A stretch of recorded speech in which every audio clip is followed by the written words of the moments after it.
right, as rate cuts come into view in 2024, the investor vibe has been one of optimism lately. The Fed's dovish pivot pushing major indices higher into year-end.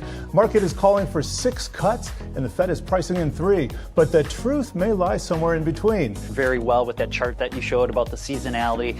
We do believe that plays into it. If you think about the tax loss selling that sometimes goes on, and then you get that repositioning as you go through December and into January, people trying to clean up their portfolios a little bit. And so I think some of the seasonalities do play in. Those seasonalities oftentimes are driven by tax considerations. So I don't think it's just a figment of our imagination. But a big thing too is, remember, we did have a market correction going from the end of July until about the end of October.